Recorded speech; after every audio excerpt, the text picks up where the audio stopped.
نبی نے دعا سکھائی, کہا کہ اے برا داہنی کروٹ لیٹ جانا وضو کر کے اور یہ دعا پڑھ لینا, اس کے بعد کچھ مت کہنا, سو جانا.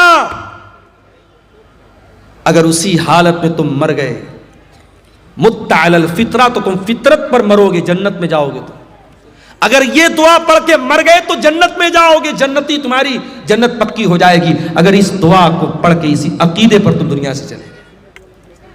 صحابہ کے زمانے میں موبائل تو نہیں تھا, ساؤنڈ ریکارڈر تو نہیں تھا, جلدی سے ریکارڈ کر لیا جائے. صحابہ تو سن کے یاد کرتے تھے. آج ہمارے پاس کتنی سہولت ہے میرے بھائی.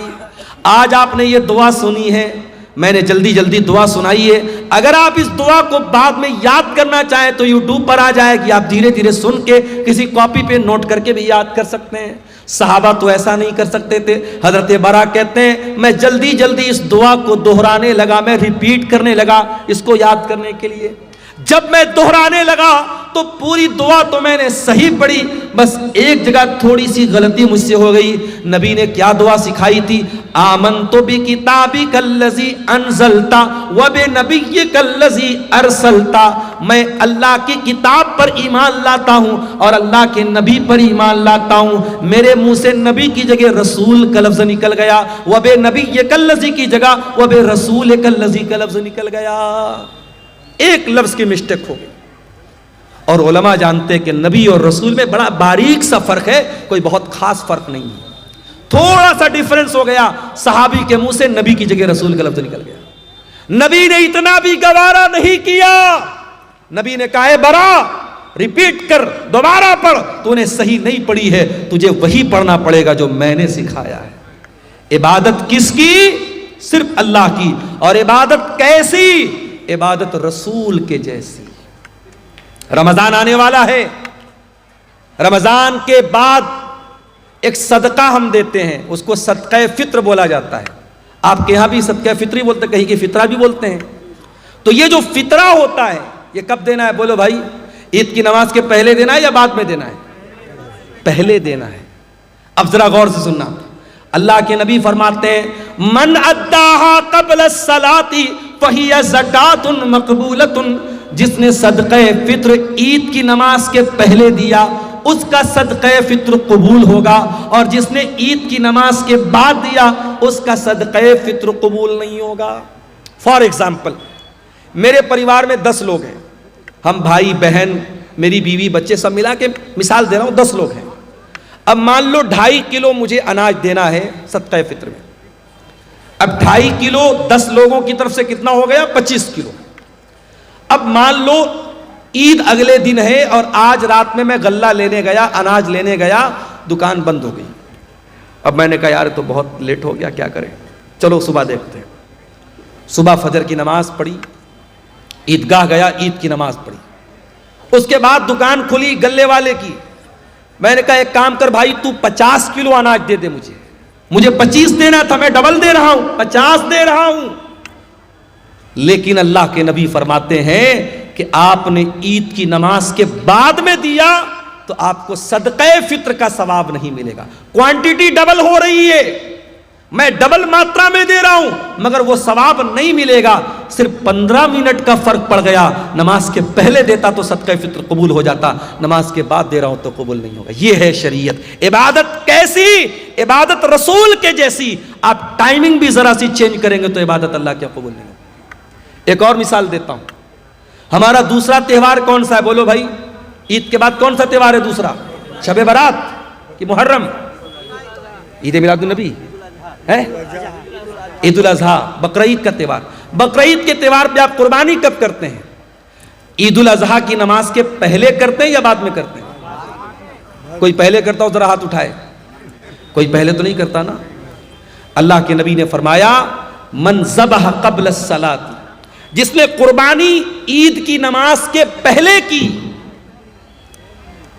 جس نے بعد میں کی, فقط تم نسکہ, اس کو قربانی کا ثواب ملے گا. اور جس نے عید الاضحیٰ کی نماز کے پہلے قربانی کی اس کو گوشت ملے گا, قربانی کا ثواب نہیں ملے گا. آپ ڈبل بکرا لے آئیں, ڈبل جانور لے آئے, 2 کرتے تھے 4 لے آئے, لیکن اگر آپ نے عید الاضحیٰ کی نماز کے پہلے قربانی کر دی, آپ کی قربانی اللہ کیا قبول نہیں ہوگی. عبادت کیسی؟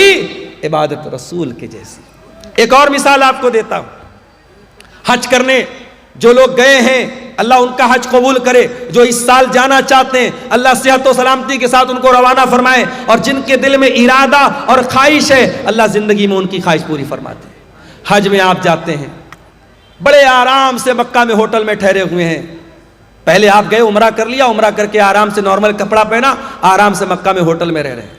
8 ذی الحجہ کی تاریخ آئی, نبی کا حکم ہے 8 ذی الحجہ کی جیسے ہی تاریخ آئی, چلو حاجیو احرام باندھو اور مکہ چھوڑ کے کہاں پہنچو؟ مینا میں. مکہ میں آرام سے اے سی ہوٹل میں کمرے میں رہ رہے تھے. مینا میں ٹینٹ لگا ہوا ہے, ہزاروں لاکھوں لوگ وہاں ہیں. وہاں ٹینٹ میں ہم کو جا کے رہنا ہے, اور وہاں جا کے کیا کرنا ہے؟ بس 5 ٹائم نماز پڑھنا ہے. 4 رکعت والی نماز کو 2 پڑھنا ہے. وہاں کوئی کام نہیں, صرف نماز پڑھنا ہے. اب کوئی اللہ کا بندہ کہے کہ یا اللہ میں آرام سے ہوٹل میں رہ رہا تھا, اے سی میں رہ رہا تھا, حرم میں نماز پڑھ رہا تھا, ایک نماز کا ثواب 1,00,000 نماز کے برابر مل رہا تھا, مجھے مینا کیوں بھیجا جا رہا ہے؟ جواب یہ ملے گا, عبادت کیسی؟ عبادت رسول کے جیسی.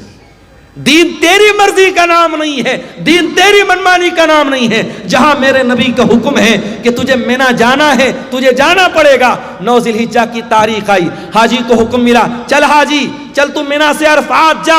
عرفات میں حاجی پہنچا, وہاں جا کے ظہر پڑھ لیا, عصر پڑھ لیا, ظہر اور عصر ایک ساتھ پڑھ لیا. اب ظہر سے لے کر کے سورج ڈوبنے تک 5 گھنٹہ 6 گھنٹہ کڑی دھوپ نکلی ہے, مئی کا مہینہ ہے. حاجی آرام سے اپنے مینا میں ٹینٹ میں رہ رہا تھا, اس کو عرفات میں بھیجا گیا ہے, کھلے میدان کے نیچے 5-6 گھنٹہ. کیا کرنا ہے؟ کچھ نہیں کرنا ہے. کوئی نماز پڑھنا ہے؟ نہیں پڑھنا ہے. ظہر عصر کے بعد وہاں بیٹھ کے اللہ کا ذکر کرنا ہے, دعائیں کرنا ہے. یہ حج کا پورا طریقہ کبھی آپ غور کیجئے گا. حج کا پورا طریقہ ہمیں بتاتا ہے اسلام ہماری مرضی کا نام نہیں ہے, اسلام ہماری خواہشات کا نام نہیں ہے, اسلام اپنی اچھاؤں پر چلنے کا نام نہیں ہے. اسلام اللہ اور اس کے رسول کے طریقے پر چلنے کا نام ہے. عبادت کس کی؟ عبادت صرف اللہ کی. اور عبادت کیسی؟ عبادت رسول کے جیسی. میرے عزیزوں, آج افسوس کی بات ہے کہ مسلمان اپنے آپ کو مسلمان بھی کہتا ہے, نبی کا کلمہ پڑھنے والا بھی کہتا ہے, اور دین میں منمانی کرتا ہے, دین میں نئی نئی بدعتیں نکالتا ہے. مسلمان بھول گیا, اس کے نبی اپنے ہر خطبے میں کہتے تھے وَشَرَّ الْأُمُورِ مُحْدَثَاتُهَا وَكُلُّ مُحْدَثَةٍ بِدْعَةٌ وَكُلُّ بِدْعَةٍ ضَلَالَةٌ وَكُلُّ ضَلَالَةٍ فِي النَّارِ. دین کے اندر ہر نیا کام بدعت ہے, اور ہر بدعت گمراہی ہے, اور ہر گمراہی جہنم میں لے کر کے جانے والی ہے. یہ بدعتیں ہمارا دنیا میں بھی جینا حرام کر رہی ہیں. ابھی میں نوگچھیا سے آپ کے کٹیہار آ رہا تھا, مجھے کسی نے بتایا وہاں پہ کوئی عرس ہو رہا ہے. عرس جانتے ہو؟ عرس کیا ہوتا ہے بھائی؟ عرس وہ تاریخ ہوتی ہے جس تاریخ میں جس کی مزار ہے, جس کی قبر ہے, اس کا انتقال ہوا ہے. اس کے انتقال پر غم نہیں منایا جاتا, عرس منایا جاتا. کیوں؟ یہ عقیدہ رکھا جاتا ہے کہ اللہ کا ولی جس دن اس کا انتقال ہوا اس کی تو سہاگ رات ہے. نعوذ باللہ. عرس کے معنی, یہ میں غلط ترجمہ نہیں کر رہا ہوں, عرس دلہن سے بنا, عریس سے بنا ہے. گویا کہ وہ اللہ سے ملاقات کر رہا ہے, اپنے محبوب سے مل رہا ہے, اس کی شادی کی رات ہے, اس خوشی میں عرس منایا جاتا. استغفر اللہ, یہ ہے عرس کی حقیقت. اور مسلمان آج عرس منا رہا ہے, پورا نوگچھیا کا پورا روڈ جام ہے. میرے پیارے ساتھیوں, یہ بدعتیں ہمارا جینا حرام کرتی ہیں. آج آپ دیکھ لو, اسلام کے اوپر عمل کرنے میں کوئی ٹریفک جام نہیں ہوتا, اسلام پر عمل کرنے میں کسی کے لیے کوئی مسئلہ کھڑا نہیں ہوتا. مسئلہ تب کھڑا ہوتا ہے جب ہم بدعت و خرافات میں مبتلا ہوتے ہیں. اور علامہ اقبال نے صحیح کہا تھا, یہ امت روایات میں کھو گئی, حقیقت خرافات میں کھو گئی. میرے بھائیوں, بدعت سے بچو. اور آخری بات بیان کر کے بات ختم کر رہا ہوں, یہ بدعت جو ہوتی ہے یہ آخرت میں بھی بہت گھاٹے کا سودا بنے گی, آخرت میں بھی بہت نقصان پہنچائے گی. اللہ کے نبی جب قیامت کے دن اپنے امتیوں کو کوثر کا جام پلائیں گے تو کچھ ایسے لوگ آئیں گے جن کے ہاتھ اور پیر چمک رہے ہوں گے وضو کی وجہ سے, وضو کی وجہ سے ان کے ہاتھ پیر چمک رہے ہوں گے. اللہ کے نبی ان کو کوثر کا جام پلانا چاہیں گے. فرشتے کہیں گے اللہ کے نبی آپ ان کو نہیں پلا سکتے. اللہ کے نبی کہیں گے یہ تو میری امت کے لوگ ہیں، یہ تو میرے ماننے والے لوگ ہیں، میرا کلمہ پڑھنے والے لوگ ہیں۔ آپ فرمائیں گے کیوں ان کو مجھے تم کوثر کا پانی نہیں پلانے دے رہے ہو فرشتوں؟ کیا بات ہے؟ فرشتے کیا جواب دیں گے؟ انک لا تدری ما احدثوا بعدک، اے اللہ کے رسول آپ نہیں جانتے یہ بدعتی لوگ ہیں، انہوں نے آپ کے بعد آپ کے دین میں بہت سارے نئے نئے کام نکالے ہیں۔ جب نبی کو پتا چلے گا یہ بدعتی لوگ ہیں، بخاری اور مسلم کے الفاظ ہیں، اللہ کے رسول فرمائیں گے سحقن سحقن لمن غیر بعدی، جن لوگوں نے میرے دین کو بدل ڈالا ان کے لیے بربادی ہو۔ تو بدعتی کو قیامت کے دن اللہ کے نبی بھی دھکا دے کے بھگا دیں گے، اس کو نہ کوثر کا جام ملے گا نہ اللہ کی نجات ملے گی۔ اللہ ہم سب کو بدعت و خرافات سے بچائے۔ یہ 2 سوالات آئے ہیں، ان کا جواب دے کے میں اجازت چاہوں گا۔ سونے کی صحیح طریقہ کیا ہے، یعنی کس طرف سر کر کے سونا چاہیے؟ اگر پچھم کی طرف پیر کر کے سوئیں تو کیا ہو؟ کوئی حرج کی بات نہیں ہے، پچھم کی طرف پیر کر کے سونے میں کوئی حرج کی بات نہیں، کوئی ایسی دلیل نہیں ہے کہ پچھم کی طرف پیر کرنے سے یہ قبلہ کی توہین ہوتی ہے۔ پچھم کی طرف صرف آپ کو پیشاب کرنے سے منع کیا گیا ہے، پچھم کی طرف آپ کو پاخانہ کرنے سے منع کیا گیا ہے۔ پچھم کی طرف آپ جب پیشاب پاخانہ کریں تو نہ تو اپنا چہرہ کریں نہ پیٹ کریں، اسی طریقے سے پچھم کی طرف تھوکنے سے منع کیا گیا ہے، لیکن پچھم کی طرف پیر کر کے سونے میں کوئی حرج کی بات نہیں ہے۔ بلکہ اگر کوئی مجبور آدمی ہے جو بیٹھ کر کے نماز نہیں پڑھ سکتا ہے، جب وہ لیٹ کر کے نماز پڑھے گا تو اس کا پیر کدھر ہوگا؟ پچھم کی طرف ہی ہوگا۔ لہٰذا اچھا سونے کا صحیح طریقہ کیا ہے؟ بہت آسان ہے، آپ داہنی کروٹ لیٹ جائیں اور اپنے گال کے نیچے اپنا ہاتھ رکھ لیں اور جو دعائیں اللہ کے نبی نے سکھائی ہے وہ دعائیں پڑھ کے سوئیں، وضو کر کے سوئیں تو یہ زیادہ بہتر ہے۔ یہ طریقہ جو سونے کا بتایا گیا ہے۔ بھاگلپور ضلع میں ایک جگہ ہے جس کا نام بی پور ہے، وہاں پہ ایک پیر کے نام سے مشہور ہے، وہاں پہ کٹیہار کے مسلمان اور بھاگلپور کے مسلمان زیادہ تر منت کے ارادے سے بکرا اور مرغا چڑھانے جاتے ہیں۔ بالکل غلط ہے یہ۔ شب برات میں خوب روزہ رکھتے ہیں، اسی ضمن میں جی شب برات کا 14-15 روزہ رکھنا ضروری ہے۔ دیکھیے شب برات کا روزہ ثابت نہیں ہے، لیکن ہر مہینے کی چاند کی 13، 14، 15 تاریخ کا ایام 20 کا روزہ جو چاندنی راتوں کا روزہ ہوتا ہے وہ اللہ کے نبی رکھتے تھے۔ تو اگر آپ ہر مہینے رکھتے تھے تو شعبان میں بھی رکھیے، اگر شعبان میں آپ رکھنا چاہتے ہیں 13، 14، 15 کا آپ روزہ رکھ سکتے ہیں، لیکن خاص 15 شعبان کا شب برات کا روزہ بالکل غلط ہے، اس کا کوئی ثبوت نہیں ہے۔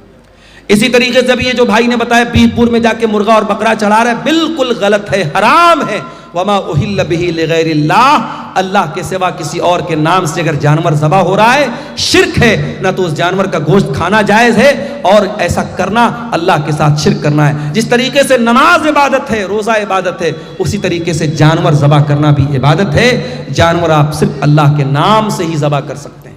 اسی لیے جو میک ڈونلڈ میں جا کے چکن کھاتے ہو پتہ لگا لو کہ وہ ذبح والا جانور ہے کہ نہیں ہے۔ اگر میک ڈونلڈ میں جھٹکا والا ہے یا مشین کے ذریعے کاٹا گیا جانور ہے، اللہ کا نام نہیں لیا گیا ہے، تو وہ چکن اور مٹن آپ کے لیے کھانا جائز نہیں۔ جہاں بھی ہوٹل میں کھانا کھاؤ تحقیق کر لو، اگر اطمینان نہیں ہے تو ویج کھا لو، نان ویج مت کھاؤ، کوئی ایسا گوشت مت کھاؤ جس کے بارے میں ڈاؤٹ ہے کہ اس پر اللہ کا نام لیا گیا ہے یا نہیں لیا گیا ہے۔ یہی باتیں ہیں جن پر میں آپ سے اجازت چاہتا ہوں۔ اللہ سے دعا ہے رب العالمین ہم سب کو کہنے سننے سے زیادہ عمل کی توفیق عطا فرمائے۔ آمین۔ وآخر دعوانا الحمدللہ رب العالمین، والسلام علیکم ورحمۃ اللہ۔